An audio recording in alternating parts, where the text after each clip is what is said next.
உம்முடைய வார்த்தைகள் கிடைத்தவுடனே அவைகளை உட்கொண்டேன். உம்முடைய வார்த்தைகள் எனக்கு சந்தோஷமும் என் இருதயத்துக்கு மகிழ்ச்சியுமாய் இருந்தது. எனக்கு தரிக்கப்பட்டது. இப்ப மைக்கில வாசிங்க சிஸ்டர். உம்முடைய வார்த்தைகள் கிடைத்தவுடனே, உம்முடைய வார்த்தைகள் கிடைத்தவுடனே அவைகளை உட்கொண்டேன். உம்முடைய வார்த்தைகள் எனக்கு சந்தோஷமும், உம்முடைய வார்த்தைகள் எனக்கு சந்தோஷமும் என் இருதயத்துக்கு மகிழ்ச்சியுமாய் இருந்தது. ஆமென் என்று சொல்லலாமா? இது எரேமியா தீர்க்கதரிசி சொல்லுகிற ஒரு வார்த்தை. அதாவது இந்த எரேமியா குறித்து அதாவது ஒரு சின்ன ஒரு இன்ட்ரடக்ஷன் உங்களுக்கு சொல்லிட்டு அதுக்கப்புறம் நம்ம தொடர்ந்து தியானிக்க போறோம். எரேமியா எப்ப வாழ்ந்து கொண்டிருந்த காலம் என்றால் கிமு 6 7 தான். ஆமா, 7 6 அந்த கிமு அந்த நாட்களிலே வாழ்ந்த மனுஷன் தான் இந்த எரேமியா. நான் ஏற்கனவே உங்களுக்கு சொல்லியிருக்கிறேன். ஏசாயா ஜனங்களுக்கு தீர்க்கதரிசி. எல்லாரும் ஆமென் என்று சொல்லுவோம். ஆமா, பைபிள் கிளாஸ்ல எழுதுற போல நீங்க எழுதக்கூடாது, என்னையும் பார்க்கணும். ஆமா, கர்த்தரோட வல்லமை உங்களத்தோடு ஆமென் என்று சொல்லுவோம். சரி, அப்போ ஏசாயா ஜனங்களுக்கு தீர்க்க தரிசனம் உரைத்தவர். எரேமியா ஆசாரியர்களுக்கு. சொல்லுங்க, எரேமியா எப்படிப்பட்டவரே? ஆசாரியன்னா யாரு? ஊழியர்களுக்கு தீர்க்க தரிசனம் உரைத்து கொண்டிருந்தவர் தான் இந்த எரேமியா. அடுத்து இந்த எரேமியா அதாவது இஸ்ரவேல் ஜனங்கள் பாபிலோனிலே சிறைப்பட்டிருந்த பொழுது, இஸ்ரவேல் ஜனங்கள் பாபிலோனுக்கு சிறைப்பட்டு போவாங்க அப்படின்னு திரும்ப திரும்ப திரும்ப ஆண்டவர் இந்த எரேமியா தீர்க்கதரிசி மூலமாய் சொல்றாரு. ஒண்ணு, இஸ்ரவேல் ஜனங்கள் பாபிலோனுக்கு சிறைப்பட்டு போவாங்க. ஒண்ணு, ரெண்டாவது எருசலேம் ஆலயம் தீக்கிரையாக்கப்படும் அப்படின்னு சொல்லி எல்லாம். அதாவது இஸ்ரவேல் ஜனங்களுக்கு விரோதமான்னு சொல்ல முடியாது, கர்த்தர் சொன்ன அந்த வார்த்தை. அதாவது இஸ்ரவேல் ஜனங்கள் கீழ்ப்படியாதனால நீங்க எங்க போவீங்க? பாபிலோனுக்கு சிறைப்பட்டு போவீங்க அப்படின்னு சொல்லி சொல்லி சொல்லி தீர்க்க தரிசனம் உரைக்கிறார். அதுல ஒரு சிலர் எழும்பி இல்ல அப்படியெல்லாம் நடக்காது. அதுல ஒரு மனுஷன் பேர் சொல்லுங்க, பாரூக். ஒரு மனுஷன் சொல்றா இல்ல அப்படியெல்லாம் நடக்காது அப்படிங்கிறா. ஆனா திரும்ப திரும்ப எரேமியா இல்ல இல்ல இல்ல அது நடக்கும்னு சொல்லி இஸ்ரவேல் ஜனங்களுக்கு வரக்கூடிய சிறையிருப்பையும், அடுத்து எருசலேம் ஆலயம் எப்படி இருக்கும், தீக்கரையாக்கப்படும் என்று, அடுத்து சிறையிருப்பை மாத்திரம் பேசல, 70 வருஷம் முடிந்த பின்பு நீங்கள் மறுபடியும் விடுதலையாகி எங்க வருவீங்க? இதே இஸ்ரவேலுக்கு மறுபடியும் நீங்க ஆலயத்தை கட்டி எழுப்புவீர்கள். இதையெல்லாம் தான் எரேமியா இஸ்ரவேல் ஜனங்களுக்கு எப்படி பேசுறாரு? தீர்க்க தரிசனமாக பேசுறாரு. அதாவது எரேமியாவுடைய கேரக்டர் நல்ல ஒரு அன்பான கேரக்டர் அல்லது ஒரு மென்மையான கேரக்டர் தான். ஆனா எப்ப பார்த்தாலும் கர்த்தர் உன்னை கொல்லுவாரு, அடிப்பாரு, சிறைப்படுத்துவார் அப்படின்னு பேச பேச பேச எரேமியா பேரே கெட்டு போச்சு. அதனால எல்லாரும் அவரை என்ன கொலை செய்யவே தேடிட்டு இருந்தாங்க. தூக்கி கிணத்துக்குள்ள ஓடுவாங்க, காட்டுக்குள்ள ஓடுவாங்க, கட்டி வைப்பாங்க, சாக்குக்குள்ள ஓடுவாங்க. இப்படி அவரை திரும்ப திரும்ப ரொம்ப கொடுமைப்படுத்துவாங்க. ஏன்னா எப்ப பார்த்தாலும் நீ நெகட்டிவாவே பேசுறையே அப்படின்னு எரேமியாவுக்கு நிறைய கொடுமைகள் செய்தார்கள், அல்லது நிறைய வேதனைகள், துன்பங்கள் எல்லாம் என்ன செஞ்சுட்டு இருந்தாரு? அனுபவிச்சுட்டே இருந்தாரு. அப்படி இருக்கிற அந்த எரேமியா என்ன தெரியுமா சொல்லுவாரு? ஏன் தான் நான் பிறந்தனும் பார். என்ன சொல்லுவாரு? ஏடா ஒரு பழமொழி சொல்லுவாங்களா, என்ன சொல்லுவாங்க? உலக்கைக்கு ஒரு பக்கம் அடினா மத்தளத்துக்கு 2 பக்கம் அடி. இப்ப தேவன் என்ன சொல்றாரு? போய் எரேமியா போய் சொல்லு, தீர்க்கதரிசனம் சொல்லு, எதிரா சொல்லுங்கிறாரு. அங்க போய் எதிரா சொன்னா அவங்க போட்டு அடிக்கிறாங்க. நான் அங்க போய் சொல்ல மாட்டேன்னா தேவன் அடிக்கிறாரு. சொன்னதை கொண்டு போய் ஜனங்க கிட்ட சொன்னா ஜனங்க அடிக்கிறாங்க. என்ன பண்ணுவாரு? தீர்க்கதரிசிக்கு எவ்வளவு ஒரு வேதனை பாருங்க. அப்படிப்பட்ட ஒரு கொடுமை. அப்ப அதெல்லாம் சொல்லுவாரு. வாசிங்க ஒரு சில வசனத்தை. எரேமியா 16ஆம் அதிகாரத்துல, அந்த 16ஆம் அதிகாரத்துல தான் ஒரு பெண்ணை என்ன செய்வாரு? விவாகம் பண்ணணும்னு நினைக்கிற பொழுது என்ன செய்வாரு? அப்படியெல்லாம் நீ பண்ணாதேன்றவாரு. என்ன சொல்றாரு? எத்தனாவது வேத வசனம்? வாசிமா. நீ பெண்ணை விவாகம் பண்ண வேண்டாம், இவ்விடத்தில் உனக்கு குமாரரும் குமாரத்திகளும் இருக்க வேண்டாம் என்றார். போதுமா? தேவையா தீர்க்கதரிசியினுடைய நிலைமை? ஆமா, அதான் சொல்றேன். ரெண்டு, இந்த பக்கம் கர்த்தர் போங்கிறாரு, அந்த பக்கம் போய் சொன்னா ஜனங்க அடிக்கிறாங்க. இன்னொரு வசனத்தை வாசிங்க. எரேமியா 20ஆம் அதிகாரம் 14, 15, 16 வேகமா. நான் பிறந்த நாள் சபிக்கப்படுவதாக. தீர்க்கதரிசி நிலைமை. என் தாயார் என்னை பெற்ற நாள் ஆசீர்வதிக்கப்படாதிருப்பதாக. உமக்கு ஒரு ஆண் பிள்ளை பிறந்ததென்று என் தகப்பனுக்கு நற்செய்தியாக அறிவித்து அவனை மிகவும் சந்தோஷப்படுத்தின மனுஷன் சபிக்கப்பட கடவன். அந்த மனுஷன் கர்த்தர் மனம் மாறாமல் கவிழ்த்து போட்ட 18 நான் வருத்தத்தையும் சஞ்சலத்தையும் கண்டு என் நாட்கள் வெட்கமாய் கழியும்படிக்கு நான் கர்ப்பத்திலிருந்து வெளிப்பட்டதென்ன. அதாவது என்னன்னா, நான் பிறந்த நாளே சபிக்கப்பட கடவுது. எங்க அம்மா, அதாவது எனக்கு ஒரு ஆண் பிள்ளை பிறந்திருக்குன்னு சொன்ன நாட்கள் எப்படிப்பட்டது, சபிக்கப்பட்ட நாளா இருக்கட்டும் அப்படின்னு தன்னையவே வேதனைப்படுத்திக்கிற அளவுக்கு எரேமியாவினுடைய வாழ்க்கை மிகவும் கொடுமையா இருந்தது. ஏதுனால? அதான் ஒரு சிலர் சொல்றாங்க, ஆண்டவரே இதப்ப என்ன போய் தெரிந்தெடுத்திருக்கிறீங்களா, விட்டுற வேண்டியதான் அப்படிங்கிற மாதிரிதான் எரேமியாவினுடைய நாள் அவ்வளவு வேதனையா இருந்தது. இதை எதுக்கு சொல்றேன்னா, இப்படிப்பட்ட வேதனை, துன்பம், துக்கம், கஷ்டம், அவமான, நிந்த, இதை எல்லாவற்றிற்கும் மத்தியிலோ எரேமியா சொல்லுகிற ஒரு வார்த்தை என்ன தெரியுமா? உம்முடைய வார்த்தைகள் கிடைத்த உடனே அவைகளை உட்கொண்டேன். அவைகள் எப்படி இருந்ததாமா?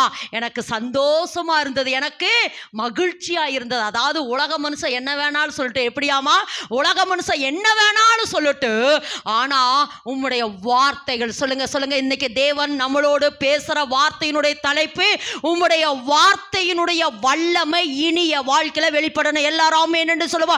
உம்முடைய வார்த்தையினுடைய வல்லமை, சொல்லுங்க, உம்முடைய வார்த்தையினுடைய வல்லமை வாழ்க்கையில இனிமேல் என்ன செய்யணும்? வெளிப்படணும். இந்த இடத்துல வாசிக்கிறோம், எரேமியா சொல்றாரு, உம்முடைய வார்த்தைகள் எனக்கு கிடைத்த உடனே நான் என்ன செஞ்சேன் அப்படின்னு. என்ன அர்த்தம்? சாப்பிட்டாராம. சொல்லுங்க, உம்முடைய வார்த்தைகள் எனக்கு கிடைத்த உடனே, உம்முடைய வார்த்தைகள் எனக்கு கிடைத்த உடனே நான் சாப்பிட்டேன். சொல்லுங்க, என்ன சொல்றாரு? இப்ப நீங்க எல்லாரும் என்ன பண்ணிட்டு இருக்கிறீங்க? சாப்பிட்டுக்கிறீங்க. ஏன்னா மனுஷன் அப்பத்தினாலே மாத்திரமல்ல, தேவனுடைய வாயிலிருந்து புறப்படுகிற ஒவ்வொரு வார்த்தையினாலும் பிழைப்பான்.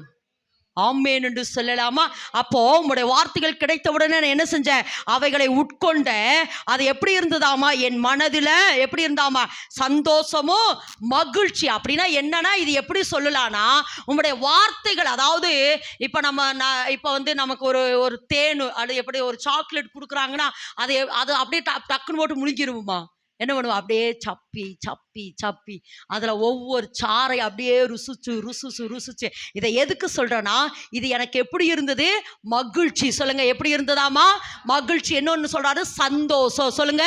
அப்போ இதை எப்படி சொல்கிறேன், எதுக்காக இதை சொல்கிறேன்னா, அப்போ கர்த்தருடைய வார்த்தை வருகிற பொழுது அதை அப்படியே ருசிச்சு, சொல்லுங்க, ருசிச்சு, கர்த்தர் நல்லவர் என்பதை ருசித்து பாருங்கள். அப்போ அந்த வார்த்தை ஒரு சாக்லேட்டாக நமக்குள்ள வர பொழுது அப்படியே அதை ருசிச்சு அப்படிங்கிறதை விட நல்லா அது ஜீரணிக்கத்தக்கதாய், சொல்லுங்க, கர்த்தருடைய வார்த்தை எப்படி இருக்கணும்னா, உங்களுக்கு வருகிற பொழுது அந்த வார்த்தையை நல்லா அதை உட்கொண்டா நம்ம ஆவியில ஒரு களிப்பு வரும். நல்லா கரந்தட்டுமா? ஆவியில ஆத்துமாவில ஒரு சந்தோஷம் வரும். அதுதான் நம்மளுடைய சிந்தையை, நம்ம ஆவியை, நம்ம ஆத்துமாவை, நம்ம மனதை ஆட்கொண்டிருக்கிறது என்று அர்த்தம். போன வாரம் கேட்ட மெசேஜ் இந்த வாரம் சொல்ல முடியலன்னா எப்படி நீங்கள் ருசிச்சிருப்பீங்க? ஒரு ஹோட்டலில் போய் சாப்பிட்றீங்க, ஐயோ இந்த ஹோட்டலை பார்த்தாலே என்ன தெரியுமா, அப்படி பிரியாணி டேஸ்ட் அப்படின்னு சொல்கிறோமா இல்லையா? இந்த பிரியாணி இந்த கடையில் தான் சாப்பிட்டோம். எதுக்கு சொல்கிறோம்? அந்த டேஸ்ட் என்ன செய்ய முடியல, மறக்க முடியல. அப்போ நான் என்ன சொல்கிறேன்னா, ஆமாம், அப்போ கர்த்தர் எதுக்கு இதை சொல்கிறேன்னா, நான் உங்களுக்கு எப்போவுமே சொல்கிறது, நான் இந்த வாரம் கேட்ட அந்த வார்த்தையை அப்படியே திரும்ப, ஏன்னா நீங்கள் நிறைய மெசேஜ் கேட்குறீங்க, நான் இல்லைன்னு சொல்லலை.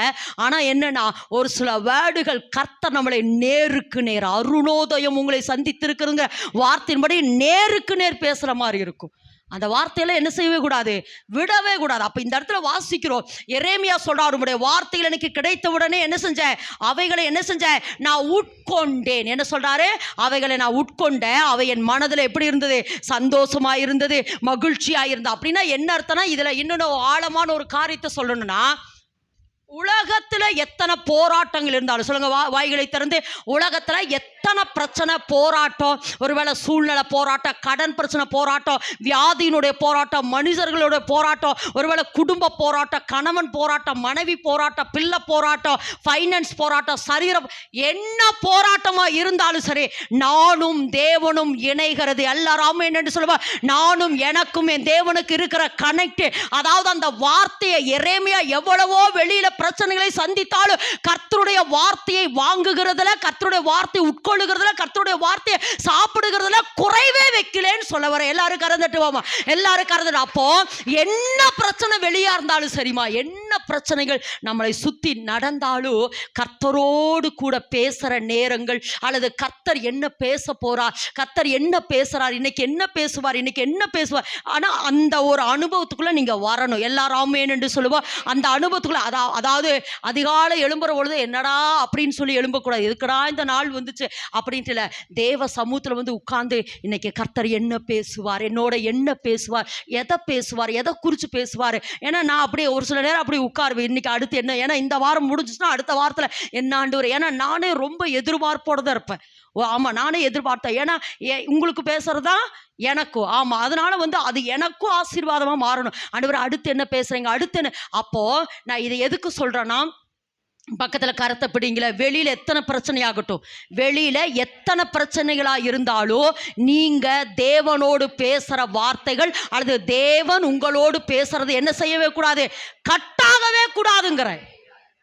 அதாவது இது எதுக்கு சொல்கிறேன்னா, அதாவது நான் பிறந்த நாள் சபிக்கப்பட கடவுது, எனக்கு ஒரு ஆண் பிள்ளை பிறந்துருச்சுன்னு போய் சொன்னவன் சபிக்கப்பட்டவன், அப்படி எல்லாம் இந்த எரேமியா சொன்னாலும் எரேமியா 9:1 நீங்கள் வாசிச்சிங்கன்னா, வாசிங்க பார்க்கல, எரேமியா 9:1 வாசிச்சிங்கன்னா, என் தலை வாசிமா என் தலை தண்ணீரும் என் கண்கள் கண்ணீரும் ஆனால் நலமாயிருக்கும். அப்பொழுது என் ஜனமாகிய குமாரத்தி கொலையுண்ண கொடுத்தவர்கள் நிமித்தம் நான் இரவும் பகலும் அழுவேன், இரவும் பகலும் அழுவேன். இது என்ன சொல்றாருன்னா, இப்ப சொல்றேன், அதாவது என் நாள் சபிக்கப்பட கடவுது, நான் பிறந்த நாள் சபிக்கப்பட கடவுது அப்படின்னு இடத்துல என்னை விட்டுருங்க ஆண்டவரே, நீ விட்டுருங்க. ஏன் என்ன போய் தெரிந்தெடுத்தீங்க, அதுதான் அதனுடைய அர்த்தம். நீங்க போகல, நான் போய் தீர்க்கதரிசனம் சொல்லினா நீங்க என்ன செய்றீங்க, கடிந்து கொள்றீங்க. அங்க போய் தீர்க்கதரிசனம் சொல்ற, அவங்க கடிந்து கொள்றாங்க. என்னால தீர்க்கதரிசனம் சொல்லாமையும் இருக்க முடியல, சொல்லியும் இருக்க முடியல அப்படின்னு சொல்லி இப்படியெல்லாம் புலம்பினா எரேமியா இப்ப என்ன தெரியுமா சொல்றாரு, என் தலை தண்ணீரோ என் கண்கள் கண்ணீர் நீரூற்றுமானால் நலமாயிருக்கும். அப்பொழுது கொலையுண்ண கொடுத்த எருசலேம் குமாரத்திகளுக்காக நான் என்ன செய்வேன், அழுது புலம்புவேன். அப்படின்னா என்ன அர்த்தம்னா, நல்ல மெர்ஜன் ஆயிட்டார், நல்ல அடாப்ட் ஆயிட்டார் தேவனோட. இதை எதுக்கு இதை சொல்றேன்னா, இந்த அனுபவம் வரும். இதே மாதிரி இன்னொரு மனுஷன் சொல்லுவார். யாரு, போன வாரம் சொன்னேன், மோசே சொல்லுவார். முதல்ல சொல்லுவார், என்னை விட்டுருங்க ஆண்டவரே, விட்டுருங்க, அவங்க என்னை நம்ப மாட்டாங்க ஆண்டவரே, நான் போக மாட்டாண்டவரே, அப்படியா அப்படின்னு கடைசியில் என்ன சொன்னாரு, யாரையாவது அனுப்பாண்டவரே, என்ன சொல்லிட்டாரு, யாரையாவது அனுப்பாண்டவரே. அப்படியெல்லாம் சொன்ன மோசே கடைசியில் என்ன தெரியுமா சொல்லுவாரு, அந்த ஜனங்களை அழிப்பீர் என்றால் என் பெயரை நீங்க என்ன செய்யுங்க, ஜீவ புத்தகத்தை கிறுக்கி போடும். அப்படின்னு என்ன அர்த்தம்னா, இந்த அனுபவமாக சொல்கிறேன். நானும் அப்படிதான் முதல்ல வேண்டான்ட்டு இருந்தேன். ஆனால் தேவனோட நடக்க அவருடைய பாரத்தை அப்படியே ருசிக்க அவருடைய பாரத்தை அல்லது அவருடைய நற்கிரியைகளை அல்லது தேவன் நம்ம மேலே வச்ச அந்த அன்பை அப்படியே ருசிக்க அது அவருடைய பாரத்தை கேட்க, என் ஜனம் இப்படி கஷ்டப்படுது, என் ஜனம் இப்படி கஷ்டப்படுது, மெய்ப்பனில்லாத ஆடுகளை போல இருக்கிற அப்படின்னு கர்த்தர் நம்மகிட்ட பேச இதோ நான் ஆண்டவருக்கு அடிமைப்பா, நான் வராண்டவரே. இப்படிதாங்க எரேமியா முதல்ல வேண்டாம் சபிக்கப்படுவதாக இப்படிங்கிறாரு. ஆண்டவர் என்ன போய் தெரிந்தெடுத்தீங்க அப்படியெல்லாம் கேட்ட எரேமியா இப்ப தேவனோட நடக்க இஸ்ரவேல் ஜனங்களுக்கு வருகிற துன்பங்களை தேவன் எரேமியாட்ட பேச இப்படியெல்லாம் நடக்குன்னு சொல்ல இப்ப சொல்றாரு, ஐயோ என் கண்ணீர், என்னுடைய கண்கள் கண்ணீர் நீரூற்றானால் நலமா இருக்கும். ஏன்னா அப்படியாவது நான் அழுது கெஞ்சி எப்படியாவது என் ஜனகனை மீட்டெடுப்பனே. அதுதான் எரேமியா. அதுதான் எரேமியாவினுடைய புலம்பலை பாருங்க. ஜனங்களுக்கு வருகிற என் ஜனங்கள் எல்லாம் சீயோன் குமார்த்திலெல்லாம் எப்படி இருந்தாங்க, இன்னைக்கு இப்படி ஆயிட்டாங்களேங்கன்னு அந்த புலம்புகிறது தான் எரேமியாவினுடைய அந்த புலம்பல் புத்தகம் தான் எரேமியாவினுடைய புலம்பல். அதே போலதான் மோசே, வேண்டாண்டவர் என்னை விட்டுருங்க, என்னை நம்ப மாட்டாங்க, நான் போக மாட்டேன், நான் திக்குவாயும் மந்தனாவும் உள்ளவன், நான் வாக்கு வல்லவன் அல்ல அப்படின்னு சொல்லிட்டு கடைசியில யாரையாவது அனுப்புங்கன்னு சொன்னாரு. ஆனா கடைசியில மோசே சொல்ற வார்த்தை என்ன தெரியுமா? அந்த ஜனங்களை என்றாள். அப்ப அந்த தேவனுக்குள்ள உள்ள வர வர வர வர அந்த பாரம் எதுக்கு சொல்றேன்னா, இதுதான் டீப் பாண்டிங். ஆமென் என்று சொல்லலாமா? ஆழம் ஆழத்தை நோக்கி கூப்பிடுகிறத நான் அடிக்கடி சொல்ற வார்த்தை என்னது? உங்க ஆழமும் தேவனுடைய ஆழமும் என்ன செய்யணும்? இணையணும். உங்க ஆழமும் தேவ ஆழமும் என்ன செய்யணும்? ஆமா, ஆழம் ஆழத்தை நோக்கி கூப்பிடுகிறது. இதை யாரு சொல்லலாம்னா, யாரு? சாமுவேல் சொல்லலாம். சாமுவேலைக்கு ஆமா தேவன் கூப்பிடுகிற பொழுது அவனுக்கு 5 வயசு. சாமுவேலேன்னு சொல்லி அவன்கிட்ட கத்த தமது பாரங்களை கொடுக்கிற பொழுது அவனுக்கு என்ன வயசு? 5 வயசு. அப்படியே அவன் இணைஞ்சு தேவன் துக்கப்பட்டார் என்பதற்காக ராம் முழுவதும் அழுதவன் இந்த சாமுவேல். அந்த எல்லைக்கு கர்த்தர் உங்களை கூப்பிடுறார். மகனே மகளே, ஏதோ வரோம் போறோம் அப்படின்ட்டு இல்லை. இந்த வார்த்தையெல்லாம் நீங்கள் எல்லாம் இதெல்லாம் விலையேறப்பட்ட வார்த்தை. இந்த வார்த்தையெல்லாம் நீங்கள் கேட்குறீங்கன்னா நீங்களாம் தூங்கவே கூடாதுமா. கர்த்தர் பேசுகிற வார்த்தைகளை கேட்டுட்டு என்ன செஞ்சிடக்கூடாது? தூங்கவே கூடாது. நான் என்ன செய்யணும் ஆண்டவரே, நான் என்ன செய்யணும்னு ஒவ்வொரு இரவும் தேவனை நோக்கி கூப்பிடணும். ஆமென் என்று சொல்லாமா? அப்போ நான் என்ன சொல்ல வரேன்னா, இப்படி தான் எரேமியா சொல்றாரு, உம்முடைய வார்த்தைகள் எனக்கு கிடைத்த உடனே அவைகளை நான் என்ன செஞ்சேன் அப்படின்னா என்ன சொல்றாருன்னா, இது உங்களுக்குள் பலனை கொடுக்கணும். இந்த வார்த்தை சொல்லுங்க, இந்த வார்த்தை எனக்குள் பலனை கொடுக்கணும். அதாவது படுத்து கிடந்த உங்களுக்குள்ள இந்த வார்த்தைகள் வரபொழுது என்ன செய்யணும்? இயேசுவின் நாமத்தில் நீங்க எழுந்து நடக்கிறவர்களாக இருக்கணும். ஆமென் என்று சொல்லாம ஆமா சகோதரர் அழகா சொல்ற அந்த சாட்சி. ஆமா எதுக்கு சொல்றான்னா, அவளாதான் என்ன சொல்றாங்க? இறந்து போன அவரை கர்த்தர் இன்றைக்கு ஜீவனோட வச்சிருக்கிறார். இறந்து போயிட்டாங்கன்னு சொல்லி டாக்டர் சொல்லிட்டாங்க. ஆனா கர்த்தர் இன்றைக்கு ஜீவனோட அவர் வச்சிருக்கிறதுக்கு காரணம் என்னன்னா, அந்த வார்த்தைகள் அவருக்குள்ள போக போக போக போக ஆமா அந்த வார்த்தைகள் அவரை உட்கொள்ளுகிற பொழுது அது அவருக்கு எப்படி இருந்ததாமா? ஜீவனாய் மாறினது. ஆமென் என்று சொல்லலாமா? சரி, இன்றைக்கு இதை குறித்து தான், அதாவது நான் திரும்ப சொல்றேன், கர்த்தருடைய வார்த்தையை நம்ம என்ன செஞ்சோம்? உட்கொண்டுட்டே இருக்கிறோம். சொல்லுங்க, அவருடைய வார்த்தையை உட்கொள்ற. ஆனா என்னன்னா, அந்த வார்த்தை இனி மகிமையாய் மாறணும். எல்லாரும் ஆமென் என்று சொல்ல, அந்த வார்த்தை என்னவா மாறணும்? மகிமை. எல்லாரும் ஆமென் என்று சொல்ல, அந்த வார்த்தை என்னவா மாறணுமாமா? மகிமையாக மாறணும். அந்த வார்த்தை நம்ம வாழ்க்கையில இனி இப்படி சொல்லாம, அந்த வார்த்தைகள் இனி நம் வாழ்க்கையில வெளியரங்கமாகணும். ஆமென் என்று சொல்லாம, அதாவது இதுவரைக்கும் கர்த்தர் கொடுத்த வார்த்தைகள் அப்படியே இருக்குது. ஆனா இனி அந்த வார்த்தை என் வாழ்க்கையில மகிமையாய் வெளிப்படுவதற்கு நான் என்ன செய்யணும்? ஆமென் என்று சொல்லாமா? கர்த்தர் கொடுத்த வார்த்தைகள் எல்லாம் இனிய வாழ்க்கையில மகிமையாய் வெளிப்படுகிறதுக்கு நான் என்ன செய்யணுங்கிறதை குறித்து தான் இன்றைக்கு தேவன் நம்மளோடு கூட பேசுகிறார். வாசிங்க 1 ராஜாக்களின் புஸ்தகம் 17ஆம் அதிகாரம் 16 வாசிங்க. 16வது வேத வசனம் முதல்ல வாசிங்க. கர்த்தர் எலியாவை கொண்டு சொன்ன வார்த்தையின்படியே பானையிலே மா செலவழிந்து போகவும் இல்லை, கலசத்தின் எண்ணெய் குறைந்து போகவும் இல்லை. இந்த இடத்துல 13 வாசிங்க. இப்ப 13 வாசிங்க. அப்பொழுது எலியா அவளை பார்த்து பயப்படாதே, நீ போய் உன் வார்த்தையின்படியே ஆயத்தப்படுத்து. ஆனாலும் முதல் அதிலே எனக்கு ஒரு சிறிய அடையை பண்ணி என்னிடத்தில் கொண்டு வா, பின்பு உனக்கும் உன் குமாரருக்கும் பண்ணலாம். இந்த இடத்துல வாசிக்கிறோம். இதை ஏற்கனவே நம்ம அடிக்கடி தியானிக்கிற பகுதிகள் தான். அதாவது எலியா என்கிற ஒரு தீர்க்கதரிசிய தேவன் என்ன செய்யறாரு? வெளியே கொண்டு வராரு. அதாவது எலியாவுடைய பிறப்பு வளர்ப்பு அதெல்லாம் ஒண்ணுமில்ல. திஸ்பியன் ஆகிய எலியா, அவ்வளவுதான் அவருடைய வார்த்தை. அவர் கர்த்தர் என்ன சொல்றாரு? திஸ்பியன் ஆகிய எலியாங்கிறாரு. இவர் தன்னை எப்படி அறிமுகப்படுத்துறாரு? ஜீவனுள்ள தேவனுக்கு முன்பாக நிற்கிற நான், அவ்வளவுதான். அவர் கர்த்தர் என்ன சொல்றாரு? திஸ்பியனாகிய எலியாங்கிறார். இந்த இடத்துல வாசிக்கிற எலியா சொல்றா, ஜீவனுள்ள தேவனுக்கு முன்பாக நிற்கிற நான் அப்படின்னு சொல்லி தன்னை அறிமுகப்படுத்துறாரு.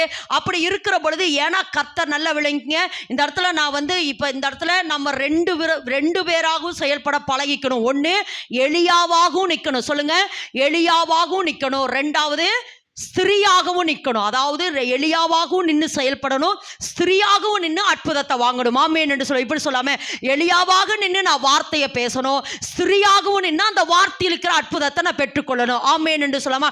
இப்ப எலியாவை கொண்டு தேவன் ஒரு பெரிய காரியத்தை சாதிக்க போகிறார். ஒரு பெரிய காரியத்தை, அதாவது கர்த்தரே தெய்வம் என்று நிரூபிக்கிறதுக்காக கர்த்தர் எலியாவை வெளியே கொண்டு வராரு. அப்படி வருகிற பொழுது கர்த்தர் சொல்றாரு, முதல்ல சொல்றாரு, நீ கேரி தாற்றங்கடியில் என்ன செஞ்சணும், ஒளித்து கொண்டு. கேரி தாற்றங்கடியில் என்ன பண்ணின, நீ ஒளித்து கொண்டுன்னு சொன்னாரு. உன்னை போசிக்க யாரை கட்டளிடுவேன், காகங்களை கட்டளிடுவேன்னு சொன்னாரு. அதுக்கப்புறம் அந்த நாட்கள் எல்லாம் முடிந்த உடனே கர்த்தர் எங்க போக சொல்றாரு, நீ எழுந்து அழகா சொல்றாரு வர, எனக்கு சாரிபாத்துன்னு கூட சொல்ல, நீ எழுந்து சீதோனுக்கு அடுத்த சாரிபாத்துக்கு போய் நீ அங்க இரு, உன்னை பராமரிக்க அங்க ஒரு விதவையை கட்டளிடுவேன் அப்படின்னு சொன்னாரு. இவர் எழுந்து என்ன செய்யறாரு, அங்க வராரு. அங்க வருகிற பொழுது யார, அந்த விதவை என்ன செஞ்சிருக்கிறா, விறகு பொறுக்கி கொண்டிருக்கிறான். அப்ப விறகு பொறுக்கி கொண்டிருக்கிற அந்த ஸ்திரியை பார்த்து எலியா என்ன சொல்றாரு, நீ எனக்கு கொஞ்சம் என்ன கொண்டு வா, தண்ணி கொண்டு வா அப்படின்னு முதல் நைஸா சொல்றாரு. ஏசப்ப எப்படி உன் படகை சற்றே தள்ளுன்னு கேட்டார் பார்த்து ஒரு இடத்துல. அதுக்கப்புறம் எங்க கொண்டு வராரு, ஆழத்துக்கு. இவர் மெதுவா வள ஓடுறாரு. என்ன வள ஓடுற, முதல்ல கொஞ்சம் தண்ணி கொண்டு வா அப்படின்னு சொல்றாரு. அடுத்து அவள் போகிற பொழுது கூப்பிட்டு என்ன சொல்றாரு, இல்ல இல்ல நீ கொஞ்சம் எனக்கு சாப்பிட்றதுக்கு ஒரு என்ன செய்ய, ஒரு அடையும் கொண்டு வா அப்படின்னு சொல்ற பொழுது அவ என்ன சொல்றா, இல்ல இல்ல எங்க வீட்டுல என்ன இருக்குது, கொஞ்சம் மாவும் கொஞ்சம் எண்ணெயும் தான் இருக்குது, அதையும் நானும் என் பிள்ளையும் சாப்பிட்டு என்ன செய்ய போறேன், செத்து போகிறதுக்காக நான் என்ன பண்ணிட்டு இருக்கிறேன், இப்ப விறகு பொறுக்கி கொண்டு இருக்கிறேன் அப்படின்னு சொன்ன பொழுது, இப்ப நல்லா எனக்கு இந்த வார்த்தையை சொல்றேன். இவன் என்ன சொல்றான், இது அந்த வசந்த வாசிமா, நானும் என் பிள்ளையும், அந்த வசந்த வாசிங்க. அதற்கு அவள், பானையிலே ஒரு பிடி மாவு களையத்தில் கொஞ்சம் எண்ணெயுமே அல்லாமல் என்னிடத்தில் ஒரு அடையும் இல்லை என்று உம்முடைய தேவனாகிய கர்த்தருடைய ஜீவனை கொண்டு சொல்கிறேன். இதோ நானும் என் குமாரனும் சாப்பிட்டு செத்து போக.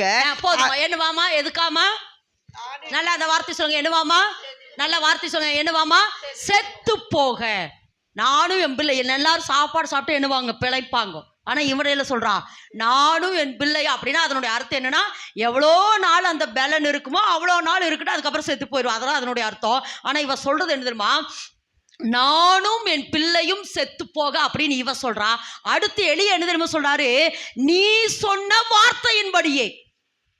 இது எப்படிங்க இருக்கு, இவ என்ன சொல்றா, செத்து போகணும். இவன் என்ன சொல்றா, நான் செத்து போகணுங்கிறான். ஆனா எலியா அந்த இடத்துல ஒரு வார்த்தை சொல்றாரு. என்ன சொல்றாருன்னா, நீ சொன்ன வார்த்தையின்படியே ஆயத்தப்படுத்து. என்னவாமா, நீ சொன்ன வார்த்தையின்படியே சொல்லுங்க, நீ சொன்ன வார்த்தையின்படியே ஆயத்தப்படுத்து. வாசிமா. ஆனாலும் முதல் அதிலே எனக்கு ஒரு சிறிய அடையை பண்ணி என்னிடத்தில் கொண்டு வா. பின்பு உனக்கு வாசிக்கிறோம், உன்னை சொன்ன வார்த்தையின்படியே ஆயத்தப்படுத்து அப்படின்னு சொல்லிட்டு கீழே சொல்றாரு, நீ சொன்னபடியே போய் ஆயத்தப்படுத்து. ஆனால் அந்த 16 வாசிக்கிறோம், பஞ்ச காலம் முடிகிற வரைக்கும் உன்னுடைய பானையிலே மாவு எண்ணெயும் என்ன செய்யாது, குறைந்து போகாது என்று நான் சொல்றேன். நல்லா கரந்தட்டுமா, நல்லா கரந்தட்டு, நல்லா கரந்தட்டு, நல்லா கரந்தட்டு. இப்ப எலியா என்ன சொல்றாருன்னா, உனக்கு கொஞ்சம் விசுவாசம் இருக்குது, நீ செத்து போயிருவேன்னு நீ சொல்ற. ஆனா நான் சொல்றேன், இல்ல இல்ல நீ சாக மாட்ட, சாவாமல் பிழைத்திருந்து கர்த்தருடைய வார்த்தையை நீ விவரிப்பா என்று நான் உனக்கு சொல்றேன். அப்போ இந்த இடத்துல வாசிக்கிற இந்த இடத்துல எனக்கு 2 காரியம் ரொம்ப பிடிச்சிச்சு. மரணத்தை தடுக்கிறதுக்கு, சொல்லுங்க, மரணத்தை தடுக்க, மரண ஆவியை, அது மரணத்தில் இருக்கிற, மரண விளிம்பில் இருக்கிற, அல்லது நான் செத்து போகணும்னு சொல்லி நினைச்சிருக்கிற அந்த மகளுக்காக வாழ்க்கை கொடுக்க தேவன் எலியாவை அங்கே அனுப்பினார் அப்படின்னு சொல்லலாமா? அதாவது மரணத்தை தடுக்க தான் தேவன் அங்கே அனுப்புனார் எலியாவை அப்படின்னு சொல்லலாமா? அல்லது எலியா கர்த்தரே தெய்வம் என்று நிரூபிக்க போறாரு, அதனால எலியாவுக்கு ஒரு அடைய குடுன்னு சொல்றக்கு அந்த விதவையை வச்சாரா? ஆமாமா. ஏன்னா சொல்லுங்க, என் தேவன் இல்லைன்னா பக்கத்துல கருத்தை பிடிச்சுக்கணும், நம்ம தேவன் ஒரு கல்லுல 2 மாங்க அடிப்பார். ஆமா, என் பிள்ளை கிட்ட சொன்னா இல்லம்மா 2ல அவர் 1000 அடிப்பார். ஆமா ஆமா. எப்படி? அப்ப இன்னைக்கு கர்த்தர் என்ன சொல்றாருன்னா, இன்னைக்கு நான் சொல்றேன், எலியாவை போஷிக்க கர்த்தர் ஒரு விதவையை தெரிந்து கொண்டார். அந்த விதவ வாழ்வில் இருந்த மரணம் என்கிற சாபத்தை அழிக்கிறதுக்கு கர்த்தர் எலியாவை அனுப்பினார். நல்லா கறந்துட்டுமா. இன்னைக்கு கர்த்தர் சொல்றாரு, இன்னைக்கு உங்க வாழ்க்கையில இருக்கிற சாபங்களை, இன்னைக்கு உங்க வாழ்க்கையில இருக்கிற மரணத்தினுடைய வல்லமைகளை, வாழ்வில் இருக்கிற எல்லா தரித்திர ஆவிகளை, வியாதியின் வல்லமைகளை முறிக்கிறதுக்கு கர்த்தர் இன்றைக்கு எலியாவா இறங்கி இருக்கிறாரு. எலியாவா எலியாவா எலியாவா எலியாவா தேவன் உங்கள் நடுவுல உலாவி கொண்டிருக்கிறார். ஒன்னொன்னு சொல்றேன், நீயே அந்த எலியா, நீயே அந்த எலியாமா. நீ உனக்கு நீயே சொல்லு. இன்னைக்கு தேவன் சொன்னாரு, அக்கினி நாவுகளை நான் உனக்கு தந்திருக்கிற, வார்த்தையை பேசு. இல்ல, நான் சாவாமல் பிழைத்திருந்து கர்த்தருடைய வார்த்தையை விவரிப்பதற்காக கர்த்தர் என்னை ஜீவனோட வச்சிருக்கிறாரு. நீ சொல்லுமா. உன் வாழ்க்கையில நான் திரும்ப சொல்றமா, இனி உன் வாழ்க்கையில அமலேக்கின் ஜெயிக்கவே கூடாது, மீதியானியர் ஜெயிக்கவே கூடாது.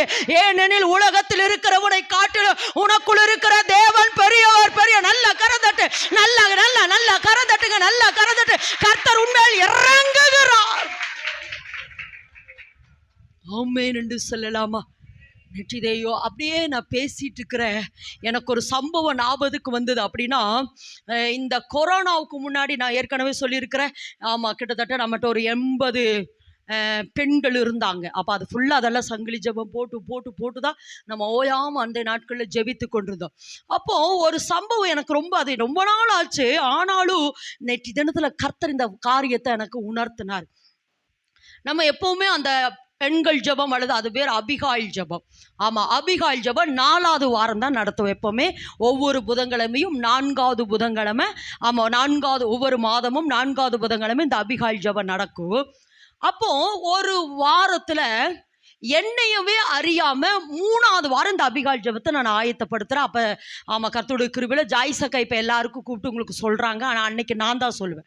அப்ப நான் எல்லாருக்கும் கூப்பிட்டு நான் என்ன செய்யறேன்னா சொல்றேன், நாளைக்கு அபிகாயில் ஜெபம் வந்துருங்கன்னு. எல்லாரும் சரின்னு சொல்லிட்டு வந்துட்டாங்க. கடைசியில ஒரு சகோதரி என்கிட்ட கேட்டாங்க, சிஸ்டர் நீங்க எப்பவுமே 4வது வாரம் தானே வைப்பீங்க, இந்த வாரம் என்ன 3வது வாரமே வைக்கிறீங்க அப்படின்னு. அப்பதான் போய் காலாண்டரை பார்த்தா இது அது 3வது வாரம். அப்போ நான் என்ன யோசித்தேன், இருந்தாலும் சரி சொல்லிட்டோமே அப்படின்னு சொல்லிட்டு, இல்லை சார் சொல்லிட்டேன், அதனால் நீங்கள் என்ன செஞ்சுருங்கன்னா வந்துருங்கன்னு. அதே போல் எல்லாரும் வந்தாங்க. கொஞ்சம் நேரம் நல்லா ஆராதித்தோம். ஏன்னா அந்த அபிகாயில் ஜெபனுடைய மெயினாக எதுக்கு ஜெபிப்போம்னா, கணவன்மார்கள் அடுத்து பிள்ளைகளுக்காக, குடும்பங்களுக்காக தான். அந்த அபிகாயில் ஜெபனுடைய நோக்கமே குடும்பங்களுக்காகத்தான் ஜெபிப்போம். அப்போது அப்படியே ஒவ்வொரு பாயிண்ட்டாக சொல்லி கணவன்மார்களுக்காய் பிள்ளைகளுக்காய் ஜெபம் பண்ணி என்ன செஞ்சிட்டோம்னா அந்த வார ஜெபத்தை முடிச்சிட்டோம். ஆனால் நான் அந்த ஜெபத்தில் அடிக்கடி ஒரு வார்த்தை நான் சொல்லிகிட்டே இருந்தேன், இது ஆக்சுவலி 4வது வாரம் தான் நடக்கணும், ஏன் இது 3வது வாரம் வைக்கிறேன்னு எனக்கு தெரியல, 3வது வாரம் எதுக்கு வைக்கிறேன்னு தெரியலன்னு சொல்லி அந்த ஜெபத்தை முடிச்சிட்டோம். அதே போல் அடுத்த மாதம் ஜெபம் நடந்தது. அடுத்த மாதம் எல்லாருமே அந்த கூடுகைக்கு வந்திருந்தாங்க. அப்போ சாட்சி சொல்கிற நேரம் இதே மாதிரி வந்துச்சு. அதில் ஒரு சகோதரி எழும்பி வந்து முன்னாடி நின்று சொன்னாங்க. எப்படி சொன்னாங்கன்னா, சகோதரி வந்து போன மாதம் சொன்னாங்க, இந்த அபிகாயில் ஜெபம் எப்பவுமே 4வது வாரம் தான் நடக்கும், ஏன் 3வது வாரம் வச்சேன்னு எனக்கு தெரியலன்னு சொன்னாங்க. ஆனா தேவன் எனக்காகவே 3வது வாரம் வைக்க சொன்னதை, அதாவது எனக்காகவே 3வது வாரத்தை இந்த அபிகாயில் ஜெபம் நடத்தினது எனக்காகவே தேவன் செய்தார் என்பதை அவங்க உறுதியா சொன்னாங்க. எனக்கு ஆச்சரியமா இருந்துச்சு. அப்பதான் அந்த கேட்ட என்ன அப்படின்னா, அவங்க சொன்னாங்க, நான் வந்து போன மாதத்துல மீட்டிங் முடிச்சுட்டு நான் வீட்டுக்கு போனேன். வீடு திறந்திருந்தது. எனக்கு ஒரு பொண்ணு. அப்போ நான் வீட்டுக்குள்ளே போனோன்னே வீடெல்லாம் திறந்தது. நம்ம தான் எல்லாம் சாத்திட்டுமே, பிள்ளை போயிட்டா, கணவன் போயிட்டா, நம்மளும் வந்துட்டோமே, ஏன் வீடு திறந்துக்குன்னு உள்ளே போனோன்னா கட்டல் மேலே என் பிள்ளை உட்கார்ந்துருந்தா. நான் போய் அவட்ட கேட்குறேன், ஏமா நான் கிளம்புறப்ப நீயும் கிளம்பி காலேஜுக்கு போயிட்டியே, எதுக்கு நீ வீட்டுக்கு வந்திருக்கிற அப்படின்னு சொல்லி அவளை நான் தட்டுறேன். அவள் வந்து அப்படியே ஒரு சுயநினைவு இல்லாமல் அப்படியே உட்காந்துதான். திரும்ப தட்டுன உடனே ஓன்னு சொல்லி அழுதா. என்ன அழுகிறேன்னு சொல்லி அவளை உலுக்கி நான் கேட்டுட்டு இப்படி மேலே பார்க்குற, சூசைடு பண்ணுறதுக்காக ஃபேனில் அவள் என்ன பண்ணியிருந்தானா, இது ஒரு சாரியை மாட்டியிருந்தா, அந்த சாரி தொங்குச்சு. அப்போ எனக்கு பக்குன்னு ஆயிடுச்சு. அப்போ நான் என்ன செஞ்சேன்னா, என்ன நடந்ததுன்னு அவளை உலுக்கி கேட்டுட்டு இருந்த பொழுது, காலேஜில் ஒரு பிரச்சனை, அதனால் நீங்கள் போனதுக்கப்புறம் நான் சூசைட் பண்ணிக்கணும்னு சொல்லி நான் என்ன செஞ்சேன்னா, ஃபேனில் இந்த சேலையை போட்டு சூசைட் பண்ணுறதுக்கு 3 முறை ட்ரை பண்ணினேன். அந்த 3 முறையும் ஏதோ ஒரு கை வந்து என்னை தட்டி என்ன செஞ்சு இந்த பெட்டில் என்னை உழுக வச்சிருச்சு. 3 முறை நான் ட்ரை பண்ணினேன். 3 முறை என்னால் சூசைட் பண்ண முடியல. ஒரு கரம் என்னை தடுத்தது அப்படின்னு சொல்லிட்டு, நல்லா கரந்தட்டலாமா அப்படின்னு சொல்லிட்டு அவங்க ஒரு வார்த்தை சொன்னாங்க. எந்த நேரம் என் மகன் அங்கே சூசைட் பண்ணுறக்கு ட்ரை பண்ணாலோ அந்த நேரம் நான் என் பிள்ளைக்கா இங்கே ஜெபித்து கொண்டிருந்த என்னுடைய ஜெபம் என் பிள்ளையினுடைய மரணத்தை தடுத்தது. இந்த சகோதரி சொன்னது, நேற்று எனக்கு ரொம்ப வருஷம் ஆச்சு இது நடந்து. ஆனால் நேற்று தினத்தில் கர்த்தர் எதுக்கு இதை சொல்கிறேன்னா, நம்ம ஜெபிக்கிற ஜெபங்கள் அல்லது நம்ம ஒரு எலியாவா தேசத்தில் நிற்கிற பொழுது, ஒரு எலிசாவா நம்ம தேசத்தில் நிற்கிற பொழுது, தேசத்தில் போராடுகிற வாலிப வயதில் மரணங்களை சந்திக்க வைக்கிற விபத்தின் ஆவி, சூசைட் ஆவி, தற்கொலையினுடைய ஆவியினுடைய கைகளிலிருந்து தேவன் ஜனங்களை விடுதலையாக்குறார். நல்லா கரந்தட்டு. நீயே அந்த எலியா, நீயே அந்த எலியா. அப்ப இந்த இடத்துல வாசிக்கிறோம், உன் வார்த்தையின்படி ஆயத்தப்படுத்து அப்படின்னு சொல்லி எலியா சொன்னாலோ, என் வார்த்தையை நான் சொல்றேன், பஞ்ச காலம் முடிகிற வரைக்கும் என்னாகாது, உன்னுடைய பானையில மாவும் செலவழியாது, எண்ணெயும் அப்ப இதை கர்த்தர் என்ன சொல்றார் அப்படின்னா, இதுல இந்த இடத்துல இருந்து தேவன் நமக்கு என்ன கற்றுக் கொடுக்கிறார்னா, உங்களுக்கு கொடுக்கிற அந்த வார்த்தையை. ஏன்னா இப்ப எலியா சொல்லிட்டாரு, உன் வார்த்தையின்படி நீ போய் ஆயத்தப்படுத்து அப்படிங்கிற பொழுது, அப்படின்னா ஒரு சில நேரங்கள் முடங்கவும் இல்லை அப்படியெல்லாம் இந்த விதவை சொல்லல. இந்த விதவை வந்து இவர் கேட்கிறார் பாரு, இவருக்கு தான் முதல் கொண்டு வந்து கொடுக்கணுமாமா, முதல் ஆடை கொண்டு வந்து இவருக்கு கொடுக்கணுமாங்க. நானே இத்தினூண்டு வச்சிருக்கிறேன், நான் என் பிள்ளையே சாப்பிட்றதுக்கு இத்தினூண்டு வச்சுக்கிறேன், என்னமோ இவர் அதாவது ஒன்னொன்று என்னன்னு கேட்குறேன்னா, இவர் யாரு, இவரை முன்ன பின்னு பார்த்துருக்குதா அந்த அம்மா? சும்மா வந்து அடைய கொடுனா கொடுக்க முடியுமா? நீங்க யாரு? நானெல்லாம் கேட்டுப்படி யாரையா முதல்ல ஏன்னா சும்மா நான் கொஞ்சம் தான் வச்சிருக்கிறேன், அதை வேற நீ வந்து எனக்கு கொடுன்னு அப்படியெல்லாம் இந்த ஸ்திரீ என்ன செய்யல, கேள்வி கேட்கவும் இல்லை, எதிர்த்து நிற்கவும் இல்லை. போன வாரத்தில் தேவன் சொன்னார், யோசேப்பு பிரச்சனைக்கு நடுவில், போராட்டங்களுக்கு நடுவில் என்ன செய்யல, எதிர்த்து நிற்கல. அது ஒரு அழகாக ஒரு வேர்டு சொன்னனே, அவனை விட்டு போட்டிருந்தான். தேவ சித்தத்துக்கும் திட்டத்துக்கும், ஆமா உபத்திரவத்துக்கும் என்ன செஞ்சா, குளிக்கும் தன்னை விட்டு போட்டிருந்தா யோசேப்பு. அதே போலதான் இந்த ஸ்திரீ எலியா சொன்ன உடனே நான் போறேன் அப்படின்னு சொல்லி அந்த வார்த்தைக்கு என்ன சொல்றேன்னா, போன வாரம் சொன்ன விசுவாசத்தோடு அர்ப்பணித்திருந்தான். யாரு? யோசேப்பு. இன்றைக்கு கர்த்தர் சொல்றாரு, இவள் விசுவாசத்தோடு செயல்பட்டார். எல்லாரும் இந்த வார்த்தையை பிடிச்சுக்குங்க, விசுவாசத்தோடு அவள் செயல்பட்டார். அப்ப நான் இன்னைக்கு கேட்க ஆரம்பிச்சிட்டேன், அப்ப இனி நாங்க செயல்படணும். எல்லாரும் ஆமென் என்று சொல்லுங்க. இனி நான் என்ன செய்யணும்? செயல்பட போராண்டவரே. இனி நான் முடங்கி இருக்க மாட்டேன். என்ன செய்யறேன்? இது மௌனமா இருக்கிற காலம் அல்ல, இது செயல்படுகிற காலம். நாங்க என்ன செய்ய சித்தமா இருக்கிறீரோ அதை நாங்கள் செய்கிறதுக்கு என்ன செய்யறீங்களே, ஒப்பு கொடுக்கிறோம். நான் செயல்படுற ஆண்டவரே, நீர் என்ன சொல்லுகிறீரோ சொல்லுங்க, நீர் என்ன சொல்லுகிறீரோ நான் என்ன செய்யறேன், நான் செயல்படுறேன். திரும்பவும் சொல்ற, இந்த விதவையை போஷிக்க அல்லது விதவையை காப்பாற்ற எலியாவை கொண்டு வந்தாலோ, எலியாக்கு மேல தேவன் ஒரு திட்டம் வச்சிருந்தாரு. அந்த திட்டத்தை நிறைவேற்றுவதற்காகவே இந்த சாரிபாத்துக்கு கொண்டு வந்தார். ஏன் சாரிபாத்துக்கு? கடந்த முறை சொல்லியிருக்கிறேன், ஏன் சாரிபாத்து கொண்டு வந்தார் சொல்லியிருக்கிறேன்னு. ஏன்னா சாரிபாத் யாருடைய ஊரு? ஏசபேல் ஊரு. சாரிபாத் யாருடைய ஊரு? ஏசபேலுடைய ஊரு. ஏசபேல் அந்த ஊர்ல நிறைய விக்கிரகங்கள் இருந்தது. என்ன இருந்தது? நிறைய பாகால்கள் இருந்தது. அந்த விக்கிரகங்களுக்கு மத்தியில, அந்த பாகால்களுக்கு மத்தியில கர்த்தரே தெய்வம் என்று நிரூபிக்கிறதுக்காகத்தான் தேவன் என்ன செஞ்சாரா, எலியாவை அனுப்பினார். ஏன்னா இப்ப எலியா இங்க கொஞ்ச நாள் தங்கணும். அப்ப அந்த வீட்டை கர்த்தர் ஆயத்தப்படுத்தி இருந்தார். ஆமென் என்று சொல்லலாமா? அப்ப நல்ல விளங்கமா, உங்க வாழ்க்கையில ஒரு எலியா வருகிறார் என்றால், ஒரு எலிசா வருகிறார் என்றால், என்றால், உங்களுடைய வாழ்க்கையில ஒரு ஊழியன் உங்களை சந்திக்கிறார் என்றால், தேவன் நோக்கத்தோடு சொல்லுங்க, தேவ திட்டம் இல்லாம, தேவ சித்தம் இல்லாம தேவன் இந்த எல்லைக்கு உங்களை கொண்டு வரல, ஊழியர்களை நீங்கள் பார்ப்பதும் இல்லைங்கிற நான் ஆமேன் என்று சொல்லலாமா? திரும்பவும் சொல்றேன், எலியாவின் நிமித்தம் விதவையும் காப்பாற்றப்பட்டால், விதவை நிமித்தம் எலியாவும் போஷிக்கப்பட்டான். ஆமென் என்று சொல்லாம, அதுக்கு தான் அடிக்கடி சொல்ற, இந்த தேவ ராஜ்யத்தோட இணைகிற பொழுது, ஒன்று தேவராஜ்யத்தோட இணைகிற பொழுது தேவராஜ்யமும் கட்டப்படுகிறது. தேவராஜ்யம் உங்க எல்லைக்குள் கட்டப்படுகிறபடினாலே நீங்களும் ஆசீர்வதிக்கப்படுவீர்கள்.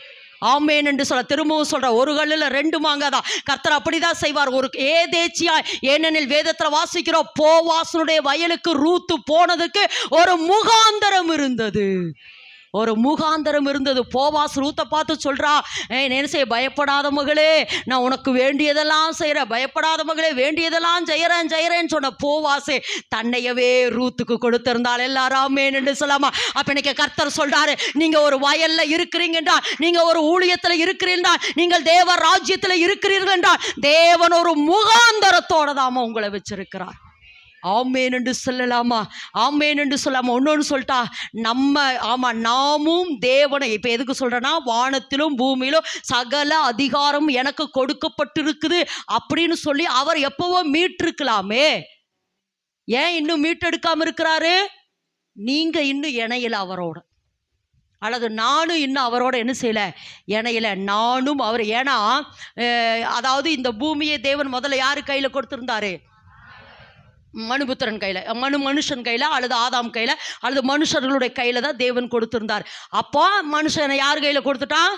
சாத்தா கையில கொடுத்துட்டான். அதை மீட்டெடுக்கத்தா யாரு வந்தா? ஏசப்பா வந்தாரு. வந்துட்டு சொல்றாரு, வானமும் பூமியிலும் சகல அதிகாரம் எனக்கு கொடுக்கப்பட்டிருக்குது அப்படின்னு அவர் சொல்லிட்டு இன்னும் ஏன் அவர் வேலை செய்யாம இருக்கிறார் தெரியுமா? மனுஷங்கிட்ட கொடுத்த பொறுப்பை, அல்லது மனுஷங்கிட்ட கொடுத்த இந்த உலகத்தை மனுஷனே மீட்டெடுக்கணுங்கிறதுக்காக தான் உங்களையும் என்னையும் தேவன் தயார்படுத்தி கொண்டிருக்கிறார், சகல சிறுசிகளையும் மீட்டெடுக்கிறதுக்காக. ஆமேன் என்று சொல்லலாமா? ஆமேன் என்று சொல்லலாமா? அப்ப இன்னைக்கு கர்த்தர் என்ன சொல்றாருன்னா, எலியா சொன்ன அந்த வார்த்தைக்கு அந்த சகோதரி என்ன செஞ்சாங்க? அந்த ஸ்திரீ அப்படியே, சொல்லுங்க அந்த வார்த்தையை சொல்லுங்க, அப்படி, எல்லாரும் அந்த வார்த்தையை சொல்லுங்க, அப்படியே கீழ்ப்படிஞ்சா.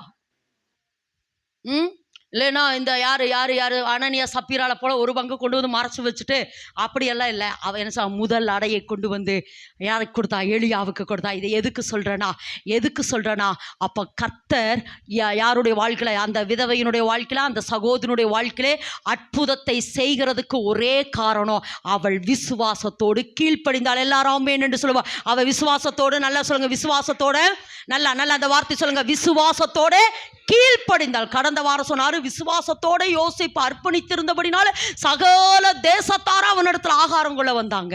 இந்த இடத்துல சொல்றாரு, செயல்படணும். சொல்லுங்க, செயல்படணும். என்ன வேதத்துல ஒரு வசனம் இருக்கு, யாக்கோபுட்ட ஆண்டவர் சொல்லுவாரு, யாக்கோபே நீ எழும்பி போ, நான் உனக்கு நன்மை செய்வேன்னு சொல்லுவாரு. நீ எழும்பி உன் தேசத்துக்கு போ, நன்மை செய்வேன் என்று தேவன் யாக்கோபுட்ட சொல்வாரு. தேவன் எனக்கு நன்மை செய்வார்னா 8 மணி வரைக்கும் தூங்கியிருந்தா நல்லா இருக்குமா? விசுவாசத்தோடு என்ன செய்யணும்? செயல்படணும். ராம் முழுவதும் போராடுறான். நன்மை செய்வீங்க தானேன்னு சொல்லிட்டு அவன் தூங்கல. சொல்லுங்க, நன்மை செய்வேன் என்று சொல்லி அவன் தூங்கல. அவன் என்ன செஞ்சான்? ராம் முழுவதும் ஜெபிக்கிறான். நீர் என்னை ஆசீர்வதித்தால், அந்த வார்த்தையை சொல்றான், நன்மை செய்வேன் என்று சொல்லி இருக்கிற கர்த்தாவே உம்முடைய வார்த்தையை என்னிலே நிறைவேற்றும் என்று அவன் செயல்பட்டான். நான் அடிக்கடி சொல்லுவேன், தூங்க வேண்டிய நேரத்தில் ஜெபிச்சது இப்பதாமா சொன்ன யாக்கோபு, ஜெபிக்க வேண்டிய நேரத்தில் தூங்குனது பேதுரு. அதனால பெரிய விளைவுகளை இவன் சந்தித்தான். இவன் தூங்க வேண்டிய நேரத்தில் ஜெபித்தபடினாலே பெரிய ஆசீர்வாதத்தை சுதந்திரிச்சான். நல்லா கறந்தட்டுமா? நல்லா கறந்தார். அப்ப கர்த்தர் என்ன சொல்றாருன்னா, நான் உனக்கு வாக்குத்தத்தம் கொடுத்துட்ட உண்மைதான், ஆனா அந்த வாக்குத்தத்தம் வாழ்க்கையிலே நிறைவேறதுக்கு என்ன பிரயாசப்படுறீங்க? ஒரு வார்த்தை கொடுத்துட்டாருன்னா, அதாவது எப்படி சொல்லாருன்னா, அரிசியை கொண்டு வந்து அவர் கொடுத்துருவார். எப்படி? அரிசியை கொண்டு வந்து அவர் கொடுத்துருவார். நீங்க தான் என்ன செய்யணும்? ஆண்டவரே வேகவையும்னு உட்காந்துக்க கூடாது. நீங்க தான் சட்டி வைக்கணும். சட்டி வைக்கணும்னு அதுக்கப்புறம் நெருப்பு பற்ற வேண்டாமா? நெருப்பு பற்றி சட்டி வச்சு தண்ணியை ஊற்றி அரிசியை போட்டு என்ன செய்யணும்? வேக வைக்கிறதுல கவனம் செலுத்தணுங்கிற நான். ஆமேன் என்று சொல்லுவோம். ஆமே. அப்ப கர்த்தர் என்ன சொல்றாருன்னா, ஆமா கர்த்தர் தருவாருன்ட்டு இல்ல, செயல்படணும். பக்கத்துல கருத்தை பிடிச்சவங்க, செயல்படுங்க, செயல்படுங்க, விசுவாசத்தோடு செயல்படணும். இதே மாதிரி எலிசா காலத்துல ஒரு ஸ்திரீ, தீர்க்கதரிசிகளுடைய மனைவி ஒருத்தி என்ன செஞ்சுட்டா, கடன் பட்டுட்டா. அவ சொல்றா, என்னுடைய 2 பிள்ளைகளையும் என்ன செய்றாங்க, அடிமையாக்கி கொள்றதுக்கு வந்திருக்கிறாங்க அப்படின்னு சொல்லி 2 ராஜாக்கள் 4ஆம் அதிகாரத்துல வாசிக்கிற பொழுது 1 - 7 வரைக்கும் வாசிக்கிற பொழுது என்ன சொல்றாங்க, அந்த 2வது வேத வசனம் மட்டும் வாசிமா. எலிசா அவளை நோக்கி, நான் உனக்கு என்ன செய்ய வேண்டும்? வீட்டில் உன்னிடத்தில் என்ன இருக்கிறது சொல் என்றான். அதற்கு அவள், ஒரு குடம் எண்ணெய் அல்லாமல் உமது அடியாளுடைய வீட்டில் வேறொன்றும் இல்லை என்றால். என்ன சொல்றாரு, இவ சொல்றா, என் வீட்டுல 2 பசங்க, அந்த 2 பசங்க கடன்காரங்க வந்து அவளை 2 பேர்த்தையும் அடிமையாக்கி கொள்ள வராங்க, எனக்கு ஏதாவது செய்யுங்கிற பொழுது எலிசா என்ன சொல்றாரு, இங்கேயும் அந்த வார்த்தையின் வல்லமை. எல்லாரும் என்று சொல்லுங்க. எலிசா சொல்றாரு, உன்னிடத்துல என்ன இருக்குதுங்க பொழுது அவ சொல்றா, என் வீட்டில் ஒரு கூட எண்ணெயே அல்லாமல் வேற ஒன்றுமே இல்லை அப்படிங்கிற பொழுது உடனே எலிசா என்ன சொல்றாரு, சரி அப்படியா, அந்த ஒரு கூட எண்ணெய் இருக்குதுல போது, நீ என்ன செய்ய, உன்னுடைய அண்டை வீட்டுக்காரர்களெல்லாம் போய் என்ன செய்ய, பாத்திரத்தை கேட்டு வாங்கிட்டு வந்து உங்ககிட்ட இருக்குது பார்த்து அந்த எண்ணெயை நீ என்ன செய்ய, ஒவ்வொரு பாத்திரமா ஊற்று அந்த எண்ணெய் ஊறிட்டே இருக்கு, அது நிரம்பிட்டே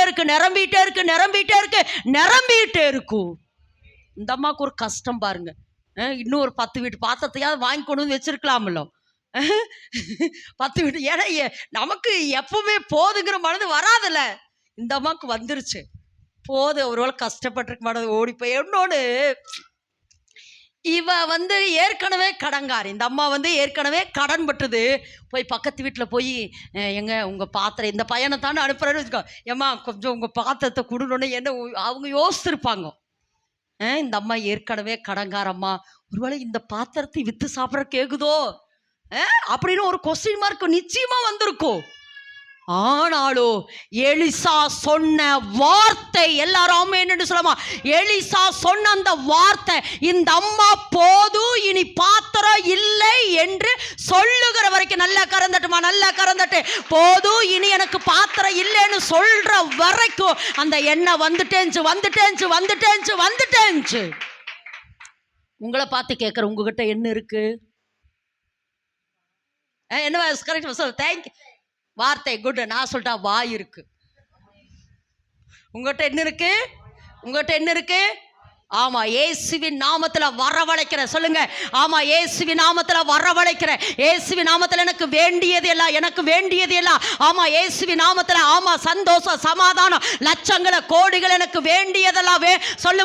நான் வரவழைக்கிறேன்னு சொல்லு. நான் வரவழைக்கிற ஜாதிகளை நான் வரவழைப்பேன், ஜனங்களை வரவழைப்பேன், நீ அறியாத ஜாதியை நான் வரவழைப்பேன். ஆமேன் என்று சொல்லலாமா? ஆமேன் என்று சொல்ல. காற்றையும், அதுதான் வாய் இருக்குதுமா, போதுமா, உங்ககிட்ட வாய் இருக்குதுல்ல, அந்த வாயை பயன்படுத்துங்கிற. ஏன்னா அந்த வார்த்தை, அந்த நாவை கர்த்தர் எப்படி மாற்றி இருக்கிறாரு, அக்கினி நாவை. இப்போ சொன்னேன், இப்போ சுடரொளி பட்டயம். ஆமா, உங்க நாவு நல்லா விளைக்குமா, அதனால கொஞ்சம் பேசுறதையும் ஆமா பார்த்து பேசணும். அது உண்மைமா. அதாவது அதுவும் ஒரு பயம். கர்த்தர் நம்ம நாவை மாற்ற நம்ம பேசுற வார்த்தையும் நெகட்டிவா பேசக்கூடாது. அதாவது யாக்கோபு சொன்னா, நான் துக்கத்தோட பாதாளத்தில் இறங்குவேனா. ஆபிரகாம் பூரண வயசில் மரித்தான், ஈசாக்கு பூரண வயசுல மரித்தான். ஆனா யாக்கோபு பூரண வயசுல மரிக்கல. காரணம் என்ன தெரியுமா? சபித்தான், அவனையே சபிச்சான். என் நாட்கள் துக்கத்தோட நான் பாதாளத்துக்கு போவேனா. அவனுக்கு வந்த வியாதி என்ன அடிக்கடி சொல்லிட்டே இருக்கிறேன், என்ன வியாதி? கேன்சர். அவன் யாக்கோபுக்கு வந்த வியாதி என்னது?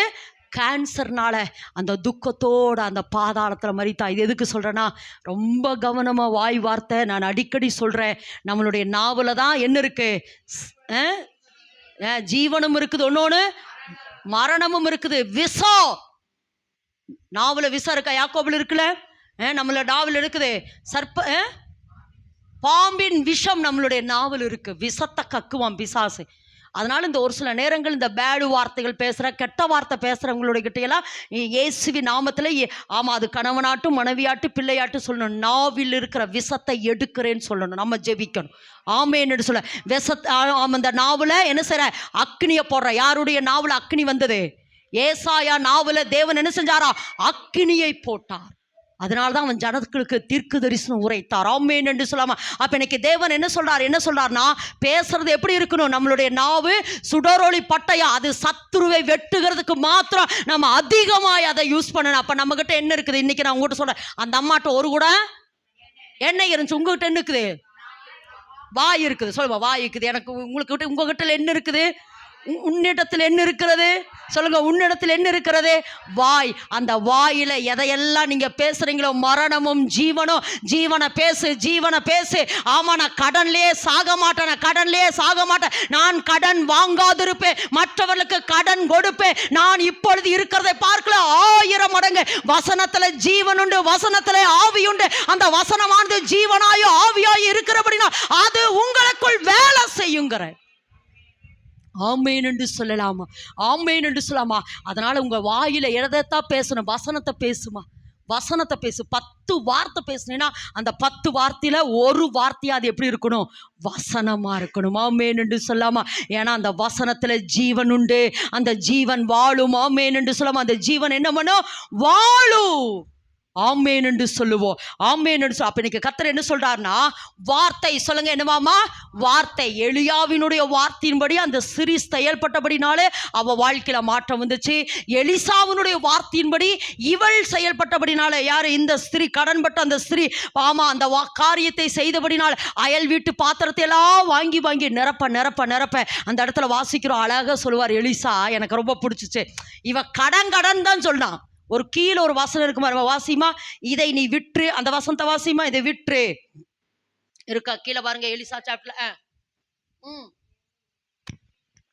வேகமா அவள் போய் தேவனுடைய மனுஷனுக்கு அதை அறிவித்தாள். அப்பொழுது அவன், நீ போய் அந்த எண்ணெயை விற்று உன் கடனை தீர்த்து. நல்ல வரைக்குமா? உன் கடன். ஏன்னா இவ வந்து கேட்டது கடன்.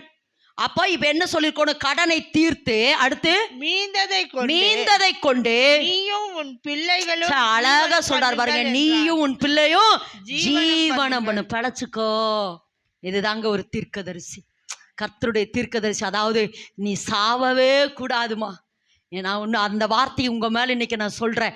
சத்துருக்களுடைய இஷ்டங்களுக்கோ கடனோ வியாதியோ வாழ்க்கையில் ஜெயிச்சு உன்னை மரணத்துக்கு ஒப்பு கொடுக்கவே கூடாது. சொல்லுமா, சொல்லு. No no no. ஆமாம் ஆமாம் ஆமாம், நான் வாழணுங்கிறக்காக. சொல்லுமா, நான் வாழணும், என் குடும்பம் வாழணுங்கிறக்காக இயேசு தன்னையவே ஜீவ பலியாக, நல்லா சொல்லுமா, ஜீவ பலியாக ஒப்பு கொடுத்தார். எல்லாரும் இந்த பூமியில வாழணும்னு பிறப்போம், இவர் சாகணும்னு பிறந்தார் இயேசு கிறிஸ்து. ஏனெனில் என்னை வாழ வைக்க. சொல்லலாமா?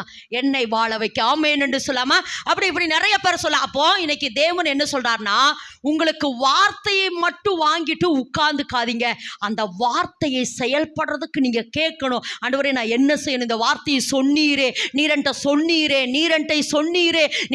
சொன்னீரே, செயல்படுங்கள். சொல்லுங்க, விசுவாசத்தோடு. போன வாரம் சொன்னாரு, விசுவாசத்தோடு அர்ப்பணியுங்கள். இன்னைக்கு விசுவாசத்தோட எழுந்து நட. ஆபிரகாம் சொல்றாரு, நீ எழுந்து நட பூமியின் ஆமா நீளம் அகலமும் அம்மட்டும் நடந்து திரி. நீ நடக்கிறது எல்லாம் நான் உனக்கு என்ன செய்வேன்? சொந்தப்படுத்துவேன். ஆமென் என்று சொல்லலாமா? அதே மாதிரி வேதத்துல இன்னொரு வசனம் யார் சொல்லாத? நியாயாதிபதிகள்ல வாசிக்கிற கிதியோனை குறித்து வாசிக்கிற பொழுது எல்லாரும் மீதியானியர்கள் எல்லாரும் என்ன நினைச்சாங்க? ஏன்னா இந்த மீதியானியர்கள் வந்து இஸ்ரவேல் கோதுமையை கெடுத்து எல்லா விளைச்சலையும் அழிச்சிட்டு போவாங்க. எல்லாரும் என்னுடைய வீட்டு கோதுமை அழிஞ்சிருச்சுன்னு உட்கார்ந்து புலம்புறாங்க. எல்லாரும் என்ன பண்றாங்க? எல்லாரும் புலம்புறாங்க. ஆனா ஒருவன் மாத்திரம் செயல்பட்டான். எல்லாரும் ஆமென் என்று சொல்லாமா? என்ன, எப்படி செயல்படுறான்? தான் வீட்டு கோதுமையை அவன் காப்பாற்றினான். அப்ப இன்னைக்கு கர்த்தர் என்ன சொல்றானா, இரவும் பகலும் ஒருவேளை உட்கார்ந்து ஜெபிக்க அல்லது கர்த்தர் போன்னு சொல்றாரா, நில்லுன்னு சொல்றாரா, உட்காருன்னு சொல்றாரா, அமைதியாருன்னு சொல்றாரா, எசேக்கியேலை போல படுத்துரு, பேசாம படுத்துக்கோ அப்படின்னு சொல்றாரா, அதை கூட செய்யுங்கிற நான். ஆமென் என்று சொல்லுவோம். ஆமென் என்று சொல்லுங்க. ஆமா.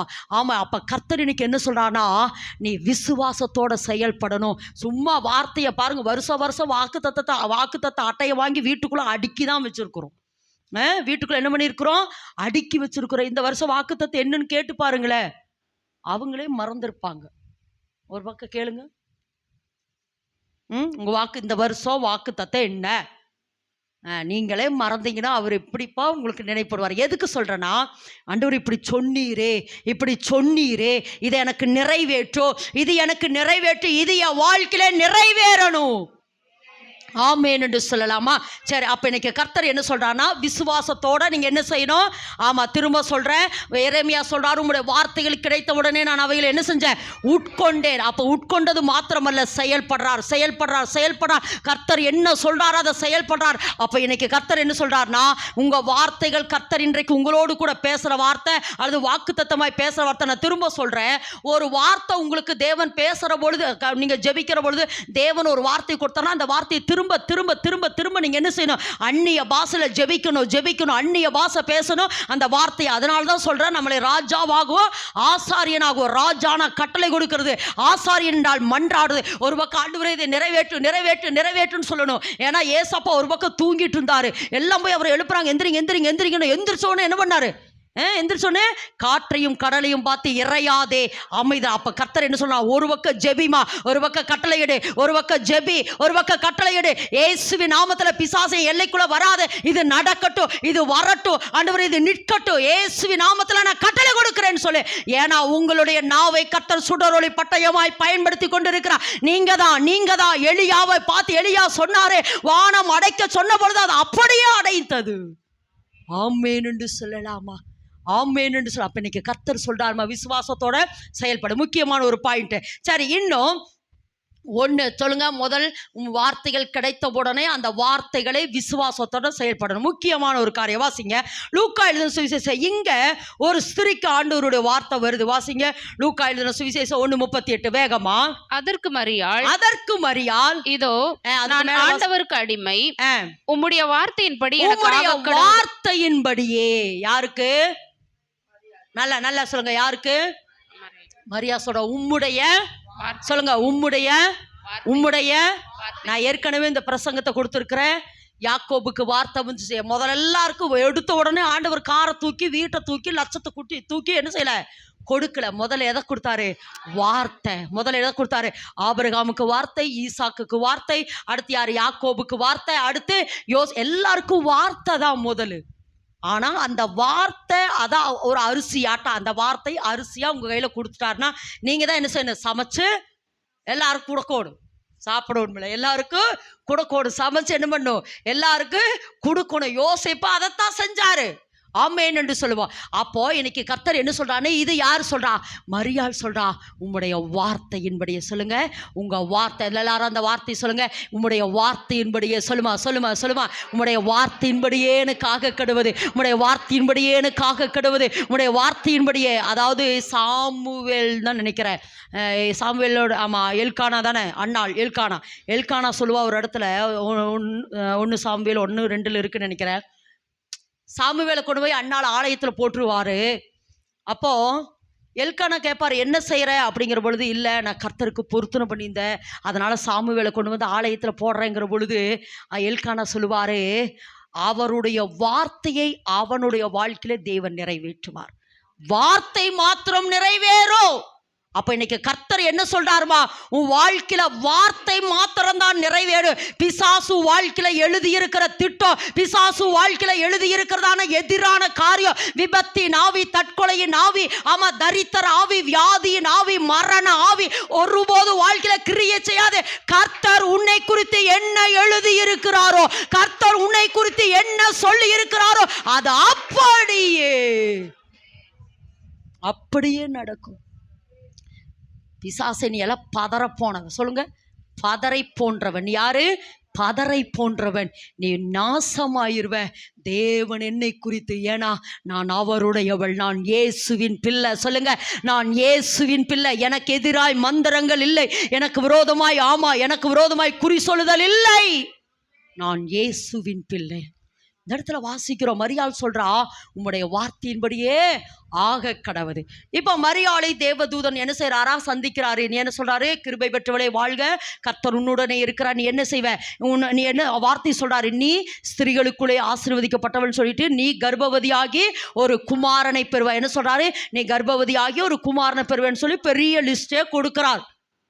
இந்த இடத்துலயும் மரியாள் வந்து அதை போன வாரமே சொன்ன, இதெல்லாம் என் வாழ்க்கையில வேண்டாம் ஆண்டவரே, இதெல்லாம் நடக்காத ஆண்டவரே, நீங்க என்ன கர்ப்பவதி ஆவீங்கிறீங்க, நான் கல்யாணமே ஆகல, அப்படியெல்லாம் மரியாள் சொல்லல. இதோ நான் ஆண்டவருக்கு அடிமை, உம்முடைய வார்த்தையின் மடி. எதுக்கு சொல்றேன்னா விசுவாசம். சொல்லுங்க. அப்ப கர்த்தர் நமக்கு என்ன சொல்லுகிறாரோ அது அப்படியே நடக்கிறதுக்கு ஒன்னே ஒண்ணு கீழ்ப்படிதல். என்னவாமா? அப்போ இந்த இடத்துல வந்து ஆண்டவர் சொல்றாரு, நீ கர்ப்பவதியாகி ஒரு குமாரனை பெறுவ. அப்படிங்கிற பொழுது இவன் முதல்ல கேட்கிறா, இது எப்படியாகும்?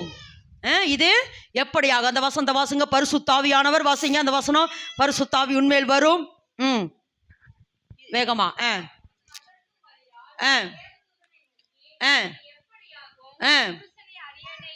என்றால் தேவதூதன் அவளுக்கு பிரதியுத்தரமாக பரிசுத்தாவி உன்மேல் வரும், உன்னதமானவருடைய பலம் உன்மேல் நிழலிடும், ஆதலால் உன்னிடத்தில் பிறக்கும் பரிசுத்தம் உள்ளது.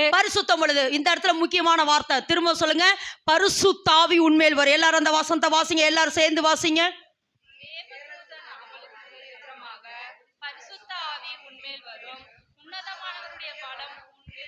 உன்னதமானவருடைய பலன் உன்மேல் நிலடும். இந்த இடத்துல சொல்றாரு பரிசுத்தாவி. சொல்லுங்க என்னவாமா?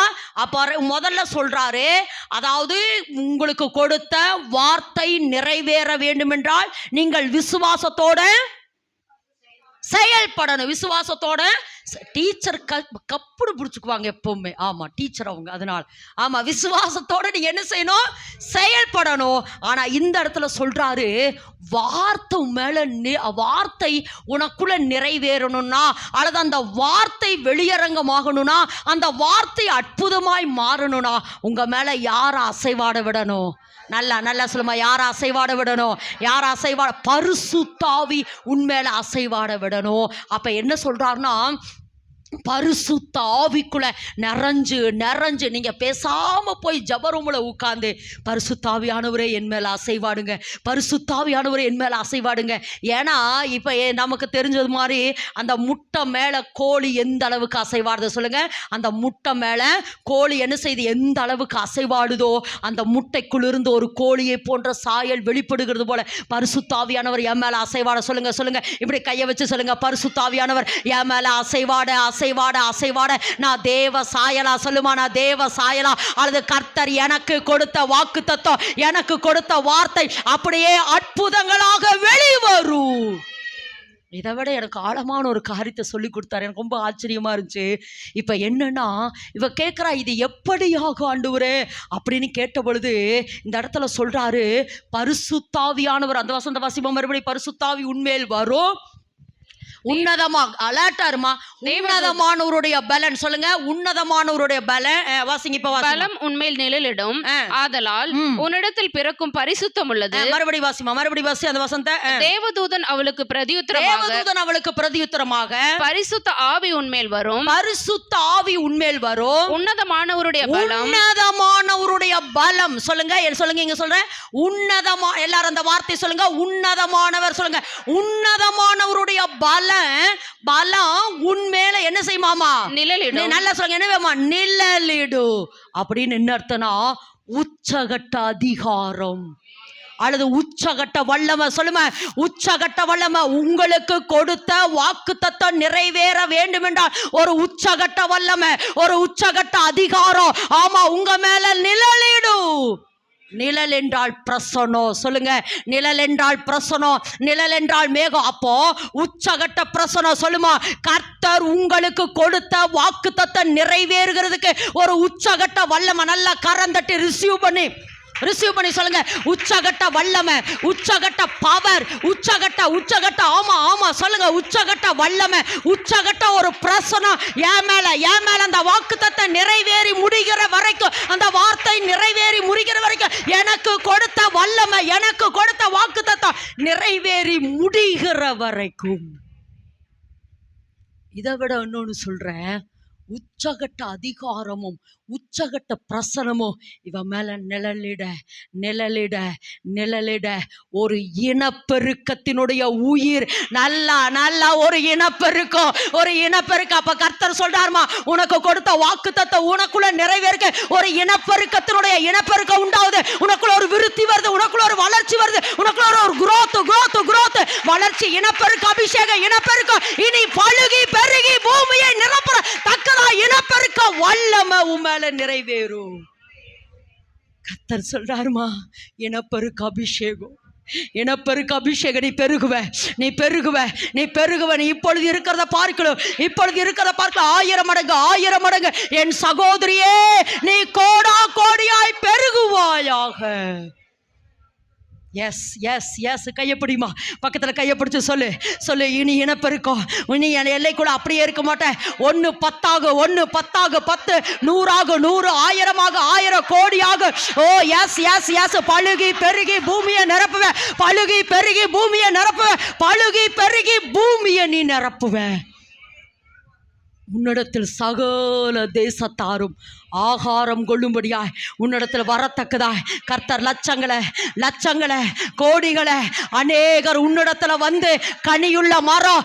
இனி நீ வறுமையல்ல, இனி நீ வெறுமையல்ல, இனி நீ மலடி அல்ல. இன்னைக்கு கர்த்தர் சொல்றாரு, பூத்து காய்த்து உலகத்தை பல நாள் நிரப்புற நாட்கள் வந்துருச்சு மகளே. ஒரு உச்சகட்ட பிரசன்னோ, ஒரு உச்சகட்ட வல்லமை உன் மேல நிழலிட. ஒரு இனப்பெருக்கம்.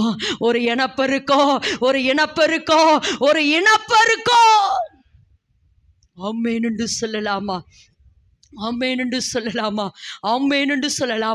கர்த்தர் சொல்றாரு ஒரு இனப்பெருக்கம். இனி நீ வளருவ. இனி நீ வளருவ. நீ சாதாரணமானவள் அல்ல. கர்த்தர் சொல்றாருமா, இனி நீ வளருவ. ஆனா ஒண்ணு, கர்த்தர் உனக்கு கொடுத்த வாக்குத்தத்தத்தை வார்த்தையை பிடிச்சுக்க.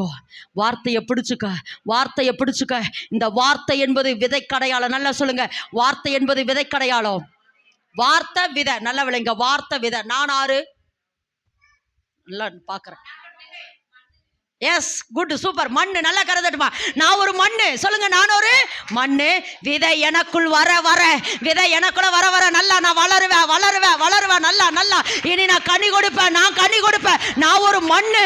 நான் மண்ணிலிருந்து எடுக்கப்பட்டேன். நான் ஒரு மண்ணு. இன்னைக்கு காலையில் ஜெபிச்சுட்டு இருந்தா கனிமம்னார். நான் மண்ணுன்னா எனக்குள்ள என்ன இருக்கு? கனிமமும் இருக்குது, தாதுப்புகளும் இருக்குது. எப்படி சொல்லலாம்? ஆமா, வெள்ளி பொண்ணு எல்லாவற்றையும் இந்த மண்ணான எனக்குள்ள கர்த்தர் வச்சிருக்கிறாருங்கிற நான். ஆமென் என்று சொல்லலாமா? இனி நான் இனப்பெருக்கம் அடைவேன். ஆமா, இனப்பெருக்கம் அடைவேன். வேதத்துல 5 மடங்கு ஆசீர்வாதம் யாருக்கு?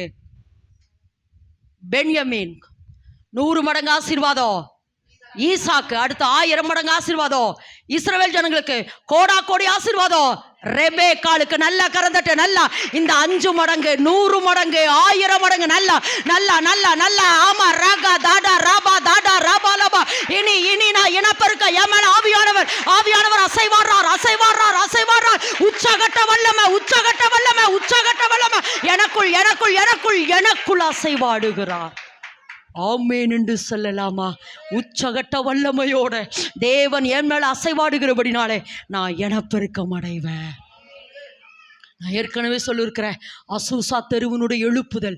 அமெரிக்காவில் கலிபோர்னியா மாகாணத்தில் அசூசா தெருவனுடைய எழுப்புதல்.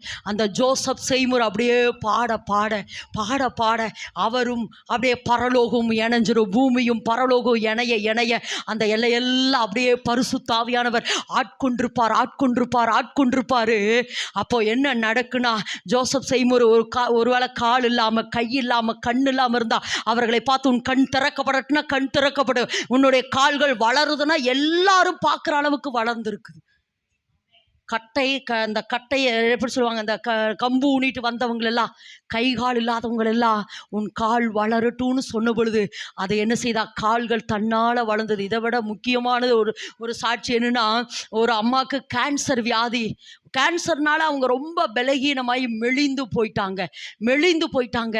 அப்போ அவங்க ஜோசப் செய்முறை அவங்க ஜோம் பண்ணுறாங்க. அந்த அம்மாவுக்கு ஹீல் ஆகுறது மாத்திரமல்ல, அவங்க என்னங்கன்னா அந்த நேரத்திலேயே 20 கிலோ எடை, அவங்க அந்த நேரத்திலேயே அவங்களுக்கு 20 கிலோ எடை கூடினது.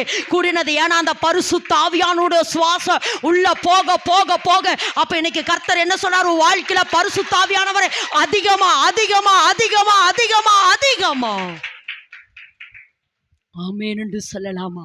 பக்கத்துல இருக்கிற கருத்தை பிடிங்கள. பரிசுத்த ஆவியானவரை எந்த அளவுக்கு உங்க வாழ்க்கையில அசைவாட விடுறீங்களோ, வார்த்தை என்கிற வசனம் என்கிற விதை இனி உங்க வாழ்க்கையில இனப்பெருக்கமாகோ, வளர்ச்சி அடையோ, குரோத் ஆகோ, பழுகோ, பெருகோ. இப்பொழுது இருக்கிறத பார்க்கல சொல்லு. நீ சொல்ற வார்த்தை வாழ்க்கையில விசுவாசத்தை கொண்டு வரும். நீங்கள் இப்பொழுது இருக்கிறதை பார்க்கல 1000 மடங்கு. ஆமென் என்று சொல்லலாமா? கடைசியா வாசிங்க, யோவான் எழுதின சுவிசேஷம். ஆமா, 1 அதிகாரம் 1, 2, 3, 4 அப்படியே வாசிங்க மக்களே. வேகமா எல்லாரும் சேர்ந்து எல்லாரும் மைக்கில வாசிக்கிட்டு எல்லாரும். ஆதியிலே வார்த்தை இருந்தது, அந்த வார்த்தை தேவனிடத்தில் இருந்தது, அந்த வார்த்தை தேவனாய் இருந்தது. அவர் ஆதியிலே தேவனோடு இருந்தார். சகலமும் அவர் மூலமாய் உண்டாயிற்று. உண்டானது ஒன்றும் அவராலே அல்லாமல் உண்டாகவில்லை. 3வது வேதவசனத்தை மறுபடி வாசிங்க. சகலமும் அவர் மூலமாய் உண்டாயிற்று. ஜீவன், அந்த ஜீவன் வசந்த வாசிங்க. ஜீவன், அந்த ஜீவன் மனுஷருக்கு ஒளியாய் இருந்ததுனால சொல்றேன். அப்ப ஆவியானவர் இப்ப என்ன சொல்றாருன்னா, ஆதியில என்ன இருந்தது? வார்த்தை. நல்லா சொல்லுங்க, ஆதியில என்ன இருந்தது? வார்த்தை. அந்த வார்த்தையில என்ன இருந்தது? ஜீவன். சொல்லுங்க. அதனால்தான் சொல்றேன், மனுஷன் அப்பத்தினாலே மாத்திரமல்ல தேவனுடைய வாயிலிருந்து புறப்படுகிற ஒவ்வொரு வார்த்தைனாலும் பிழைப்பான். அப்பா, அந்த வசனமே ஆதியிலே வார்த்தை இருந்தது. அந்த வார்த்தை தேவனா இருந்தது. அந்த வார்த்தையில என்ன இருந்தது? ஜீவன். சொல்லுங்க, என்னது? ஜீவன். சொல்லுங்க அந்த வார்த்தைய. ஜீவன். சத்தம் அந்த வார்த்தை சொல்லுங்க. ஜீவன். சொல்லுங்க. அந்த வார்த்தையில என்ன இருந்தது? ஜீவன் இருந்தது. அடுத்து கடைசியா 14 வாசிங்க. அந்த வார்த்தை அந்த வார்த்தை மாமிசமாகி கிருபையினாலும் சத்தியத்தினாலும் நிறைந்தவராய் வாசம் பண்ணினார். நமக்குள்ளே வாசம் பண்ணார். அடுத்து அவருடைய மகிமையை கண்டோம். அது பிதாவுக்கு ஒரே பேரானவருடைய மகிமைக்கு ஏற்ற மகிமை. அப்படின்னா என்ன சொல்றார்? நான் ஒரே வார்த்தையில சொல்லி முடிக்கிறேன். வார்த்தையில என்ன இருந்தது? ஜீவன். சொல்லுங்க. அந்த வார்த்தையில என்ன இருந்தது? ஜீவன். அந்த வார்த்தையில என்ன இருந்தது? அப்போ வசனமானது. சொல்லுங்க. வசனமானது ஆவியாயும் ஜீவனாயும். சொல்லுங்க. வசனம் என்பது ஆவியாயும். கப்பர்நகூம்ல வார்த்தை சொல்ல, கானா ஊர்ல வார்த்தை சொல்ல, கப்பர்நகூம் வாலிபன் என்ன செஞ்சா? உயிரோட எழும்புனா. நான் ஒரு முறை உங்களுக்கு அந்த சாட்சி சொல்லிக்கிறேன்ல, ஒரு மகளுக்குள் இருக்கிற அந்த பிசாசை நாங்க இங்க இருந்து துரத்திட்டு சொல்றோம், இயேசுவின் நாமத்துல யார் அனுப்புனாங்களோ அங்கேயே அந்த பிசாசை நாங்கள் அனுப்புறோம். அப்பவே அங்கே, ஏன்னா அந்த பிள்ளைக்குல ஒரு தற்கொலையின் ஆவியினுடைய போராட்டம் இருந்துட்டு இருந்துச்சு. இங்க இருந்து இயேசுவின் நாமத்துல உன்னை துரத்துறோம். யாரும் உன்னை அனுப்புனாங்களோ அங்கேயே போ அப்படிங்கிற பொழுது அது சொல்லுது, இல்லை அங்க அனுப்பாத. சரி, அவங்க வீட்டுக்குள்ள அனுப்புறேங்கிற பொழுது இல்ல அங்க அனுப்பாத அப்படின்னு. எதுக்கு இதை சொல்றேன்னா, இங்க இருந்து வார்த்தை சொல்ல அங்கே கர்த்தர் அற்புதத்தை செய்தார். ஆமென் என்று சொல்லலாமா? இதை எதுக்கு சொல்றேன்னா, அப்படி அனுப்பி யார் அவர்களுக்கு விரோதமாய் செய்தார்களோ ஏன்னா இந்த மகளுடைய ஜீவனை எடுக்க வந்த ஆவி இங்கிருந்து அனுப்புகிற பொழுது தூத்துக்குடி போச்சு. அந்த ஆவி எங்க போச்சு? கோயம்புத்தூர்ல இருந்து தூத்துக்குடி போய் அந்த அங்க இருக்கிற ஒரு யாரு வைத்தார்களோ அவர்களுடைய கணவனுடைய ஜீவனை எடுத்தது. வேதத்துக்கு முன்னாடி சொல்றேன், இது சாட்சியாகவும் சொல்றேன். இங்கிருந்து அனுப்புற பொழுது அது அங்க போய் வேலை செஞ்சப்போ, அப்போ ஒரு பிசாசுக்கு நம்ம சொல்ற பொழுது அந்த வேலை நடந்ததுன்னா, கர்த்தருடைய வார்த்தையை சொல்ல ஆமா, கானா ஊர்ல வார்த்தை சொல்ல கப்பர்நகூம் வாலிபன் என்று சுகமானான். அப்ப இன்னைக்கு கர்த்தர் சொல்றாருமா, அப்போ வார்த்தையானது எப்படி இருக்குதாமா? ஆவியாயும் ஜீவனாயும். அப்ப நான் என்ன சொல்றேன்னா, ஜீவன் இருக்குது. இப்போ இந்த வார்த்தை எனக்குள்ள ஜீவனா வந்துருச்சு. சொல்லுங்க, எனக்குள்ள அந்த வார்த்தை என்ன வந்துச்சு? ஜீவனா வந்துச்சு.